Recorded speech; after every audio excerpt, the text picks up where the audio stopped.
বাংলাদেশের জনপ্রিয় নেত্রী, তিনবারের সফল প্রধানমন্ত্রী বেগম খালেদা জিয়াকে বাড়ি থেকে উচ্ছেদ করে তার ওই বাড়িতে বিল্ডিং তৈরি করে তারপর সেখানে এই পিলখানায় নিহতদেরকে যেভাবে পুনর্বাসন করেছে, এখন কি সম্ভব হবে কখনো ওখান থেকে তাদেরকে উচ্ছেদ করা?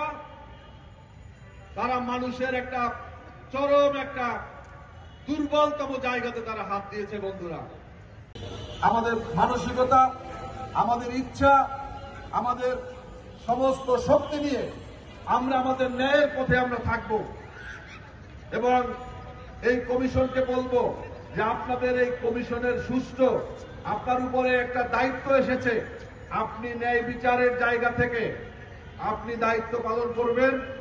আপনি কোন প্রকার এমন কোন ভাবে যেন বিচারের ক্ষেত্রে কোন ইয়া না হয়, আমরা যেন বিডিআর এর নাম দিয়ে আমরা ফিরে পাই, আমরা বিডিআর এর ঐতিহ্য যেন আমরা ফিরে পাই এবং আমাদের এই ভাইরা যেন তারা তাদের অধিকার ফিরে পায়।